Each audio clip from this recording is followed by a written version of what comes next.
सांग ना वेड्या मना, तू सांग ना वेड्या मना, माझाच तो हे सत्य ना, मग का पुन्हा वाटे मला की हास हा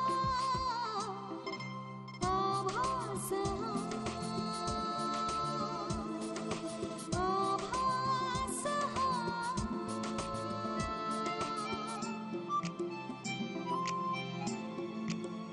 हृदयात माझ्या त्याच्या खुणा, मी धुंद हा का माझा गुन्हा, तरीही पुन्हा वाटे मला की हास हा आभास हा, आभास हा. वेडिंग प्लॅनिंग कंपनीचा एक माणूस आला होता. मला वाटतं त्यांचीच जरा चौकशी व्हायला हवी. हा, ताईच्या खोलीत तो सारखा घुटमळायचा. कोण होती ही माणसं? कुठून आली होती ही सगळी? मुंबईहून आली होती. काय नाव म्हणाल तुम्ही त्याचं? प्रताप. पोचलात व्यवस्थित? हो. काही अडचण? नाही. पुढे काय करायचं ते मी सांगते, तोपर्यंत सांभाळ.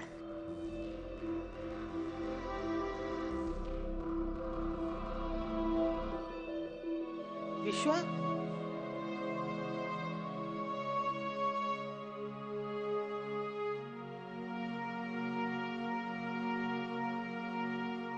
विश्वा, अरे गण्या सांगत होता तू जेवणार नाहीस म्हणून. काय झालं? मावशी काही खायची इच्छा नाही माझी. गणोबाला ताक पाठवून त्यांना सांगितलं मी. ते ऐकलं मी सगळं, पण असं करून कसं चालेल? मावशी नाही जाणार मला. निदान आज तरी नको. ठीक आहे, तशी तुझी मर्जी. गण्या, जेवण सगळं फेकून दे. ऐकायला येत नाही? सांगितलं ते कर आणि माझ्यासाठी ताक पाठवून दे. मावशी काय वेडेपणा आहे हा. अरे यात वेडेपणा काय आहे? प्रेम सिद्ध करायला जर उपाशी राहायचं असेल तर मी पण राहायला तयार आहे. आणि तसेही तुला माहित आहे, तुम्ही सगळे जेवल्याशिवाय मी जेवत नाही. बघ विश्व, मी जुन्या मताची बाई आहे. मला असं वाटतं घरच्या कडत्या पुरुषांनी काही घट्ट रोवून उभं राहायला पाहिजे, तरच बाकीच्यांना धीर होतो. पण तूच उपाशी राहायला लागल्यानंतर नोकर माणसांनी काय करायचं? कालपासून तेही जेवलेले नाहीयेत.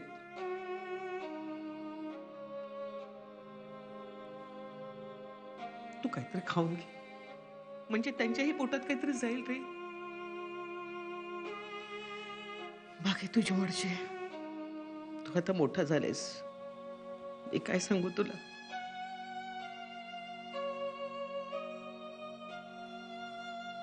ठीक आहे, घ्या जेवायला घ्या. तू काय ऐकायची नाहीस.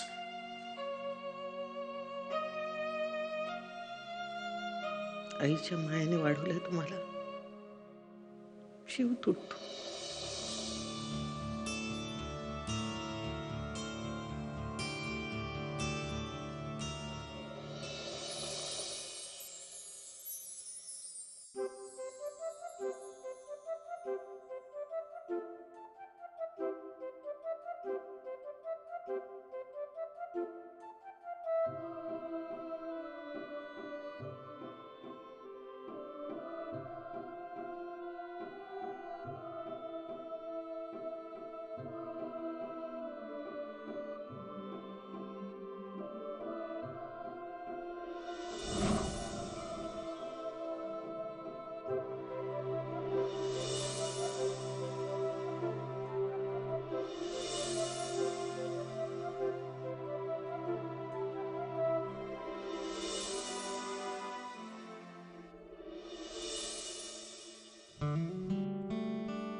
या बसा.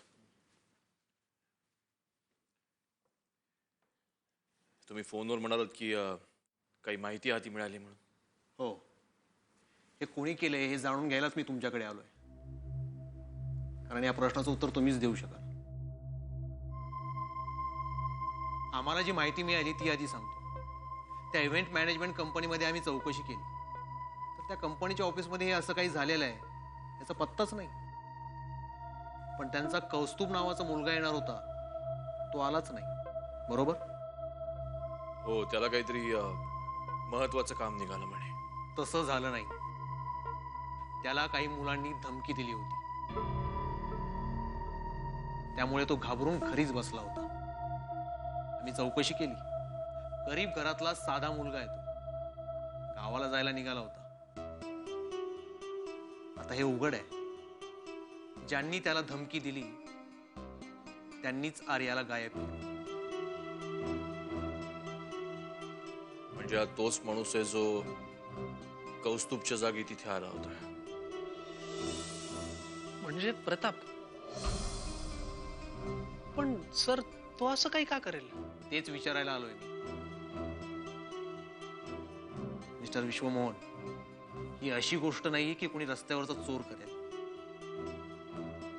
तुमचा कोणी शत्रू जो तुमच्या जीवावर उठलाय, कुणावर संशय आहे तुमचा? कसं आहे की माझं कामच असं आहे, रोज कोणीतरी माझा शत्रू होत असतो. तुम्हाला माहिती आहे, मी घाऊक बाजारातला व्यापारी आहे. वेगवेगळ्या वस्तूंचे भाव ठरवणं, ते वाढवणं, ते पाडणं माझ्या कामाचा भाग आहे. चुकताय तुम्ही. हे व्यावसायिक शत्रू नाही किंवा सरसगट खंडणी मागण्यासाठीही केलेलं नाही. तसं असतं तर भर लग्नातून असं कोणी केलं नसतं. या मागे तुमचा कोणीतरी वैयक्तिक शत्रू आहे.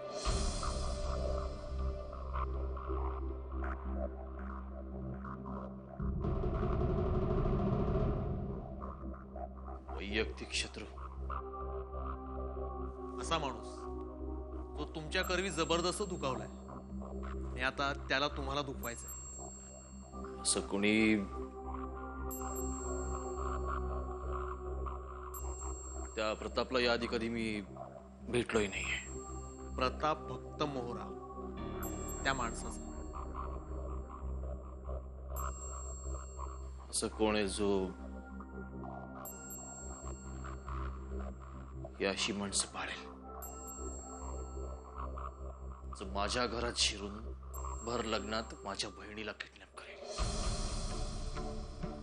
बघा, कुणी आठवतंय का ते? आत्ताच सांगायला हवं असं काही नाही, पण तुम्हाला येणारे फोन, पत्र, काहीही संशयास्पद वाटलं तरी मला फोन करा. त्या किडनॅपरचा काही ना काही फोन येईलच. घरच्यांची काळजी घ्या.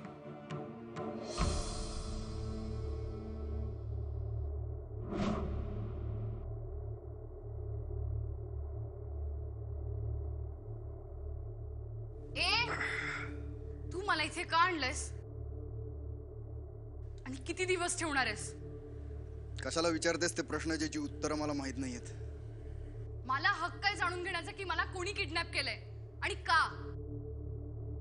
हे बघ, जर मी माझं घर सोडून इथे आलीये, माझी माणसं सोडून इथे आली, तर मला ह्याचं कारण कळलंच पाहिजे. सांग मला. तुला कळत नाहीये मी तुला काय विचारतेय? की तुला पटत नाहीये?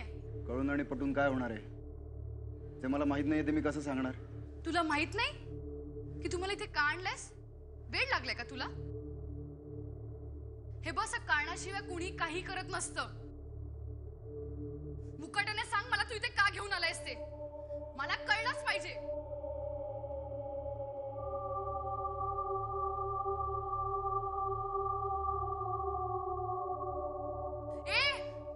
शांत काय आहेस तू? तुला कळत नाहीये मी तुला काय विचारतेय? हे बघ, मला सांग, तुला काय वाटलं मी शांतपणे सगळं सहन करीन?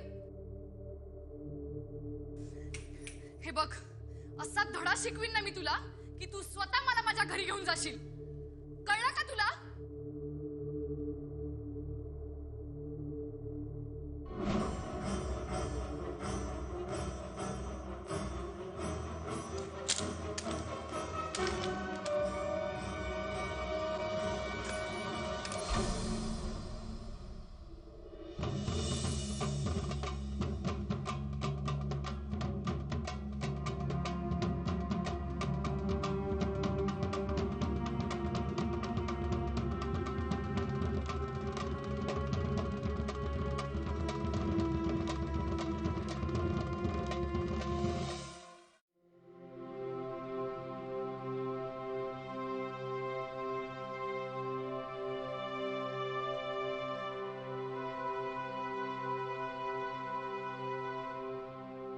कालपर्यंत कोणी हे सांगितलं असतं की मी ही अशा अवस्थेत असणार आहे तर मी ते सांगणाऱ्याला मूर्खतच काढलं असतं. मी आणि किडनॅप तेही ताईच्या लग्नात, दादाच्या नजरेसमोरून. माझाच विश्वास बसत नाहीये या सगळ्यावर. मला आधीच कसा संशय नाही आला.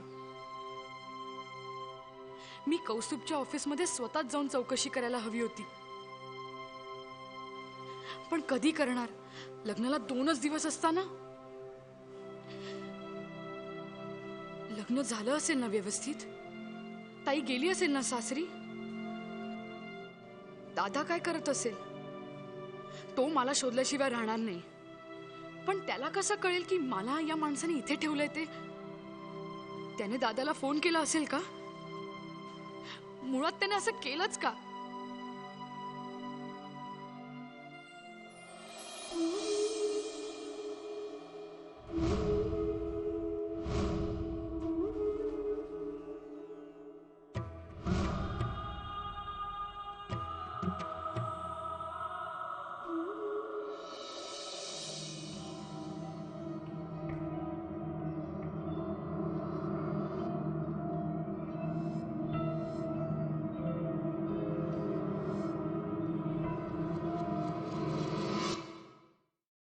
काय चाललंय?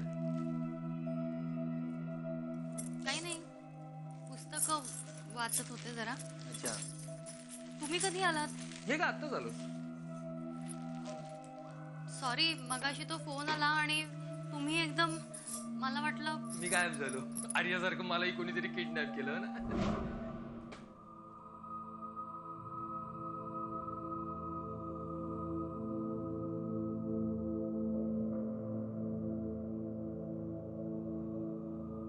सॉरी, म्हणजे मला तसं म्हणायचं नव्हतं.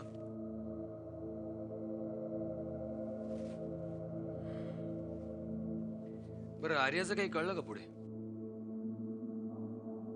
ते जाऊ दे. ते मी बाहेर कशासाठी गेलो तो सांगतो. त्या एजंटचा फोन आला होता. ती मी हनीमूनची तिकीट बुक केली आहेत ना, ती आलेली आहेत तुमची तिकीट, येऊन घेऊन जा म्हणून मग आणायला गेलो होतो. हे बघ, याच्यामध्ये सिंगापूरची आणि मलेशियाची अशी तिकीट आहेत.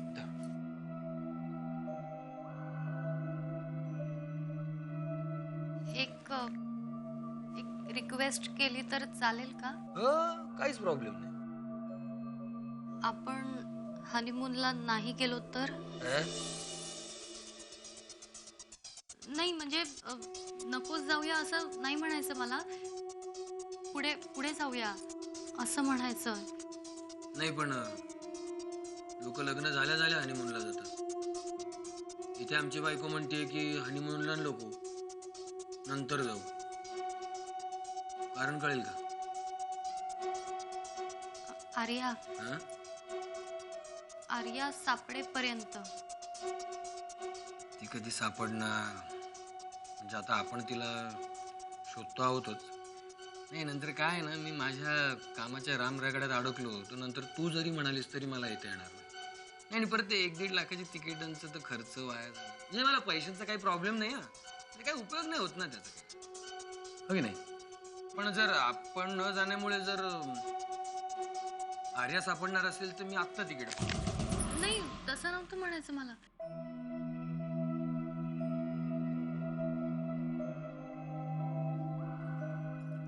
नाही, जाऊया ना आपण, जाऊया. पण हवं तेव्हा परत येता येईल ना आपल्याला? आर्या सापडली की आपण लगेच परत येऊया. तिला कधी बघते असं झालंय मला. हे बघ, तू खरंच काळजी करू. ती सापडली तर आपण लगेच परत येऊ. काय, आणि आपला पण संसार आहे ना, त्याची पण काळजी करायला हवी. कधी जायचंय आपल्याला? परवाचं फ्लाईट आहे, म्हणजे उद्या रात्रीच.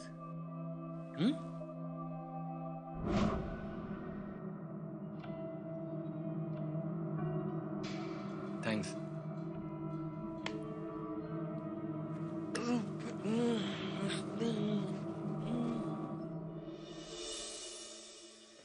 घे.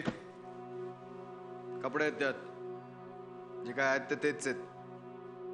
एक तास इकडे कोणी फिरकणार नाही. तुझे जे काय आहे ते आटोपून घे. आणि हो, गरम पाण्याची चोचले नाही पुरवणार कोणी.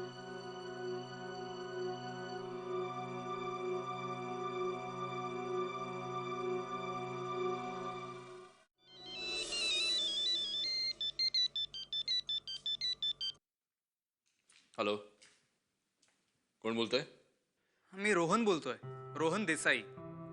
हा, ओळखलं. बोल. आर्याचा काही तपास लागला का हे विचारायला फोन केला होता. पोलिसांचा तपास चालू आहे. काही धागेदोरे हाती मिळत आहेत असं दिसतंय. पण जोपर्यंत मुलगी घरी येत नाही तोपर्यंत काही खरं नाही. मी काही मदत करू शकतो का? म्हणजे मला आवडेल माझा काही उपयोग झाला तर. जरूर. तूही आता आमचाच आहेस. काही लागलं तर नक्की सांगेन. जावे बापू कसे आहेत? छान आहे. पुढच्या आठवड्यात ते दोघं आणि घरातली बाकीची मंडळी येत आहेत आमच्याकडे जेवायला. आमच्या गडबडीत पांडव परत आणि तशीच राहून गेले. तूही ये सगळ्यांबरोबर. मी रीतसर आमंत्रण करीनच. आय विश तोपर्यंत आर्याही परत आली असेल. तुझ्या तोंडात साखर पड.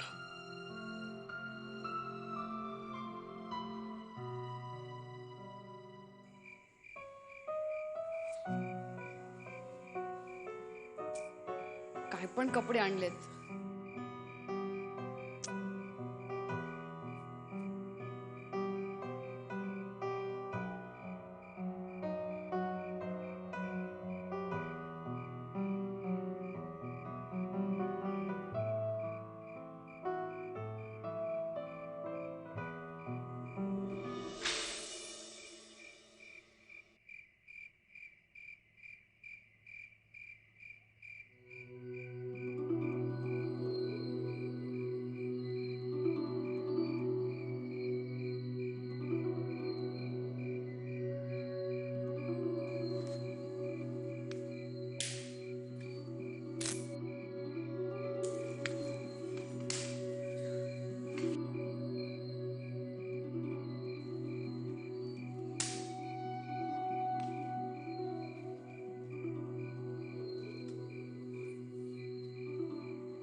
रात्र झालीये. मग मग तू इथेच झोपणार आहे? दुसरीकडे कुठे जागा नाहीये इथे. मग तू राहा ना इथे आरामात. मला जाऊ दे. मला तुझ्यावर लक्ष ठेवायचं. तू गेलीस तर मला इथे राहण्यात काय अर्थ नाही. मग आपण दोघेही जाऊ.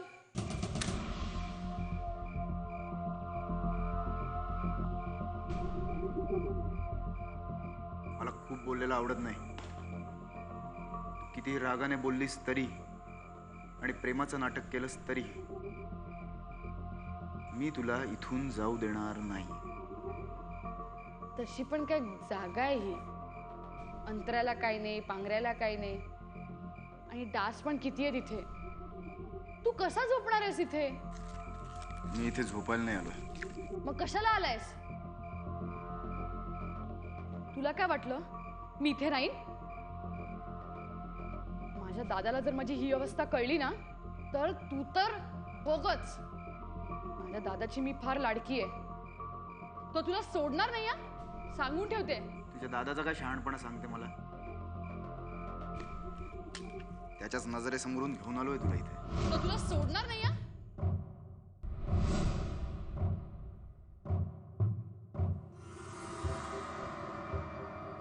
कोण बंद ठेव तुझं.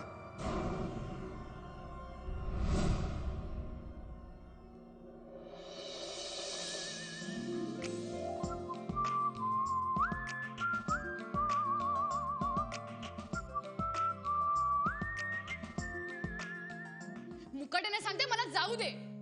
अशी नाही ऐकणार.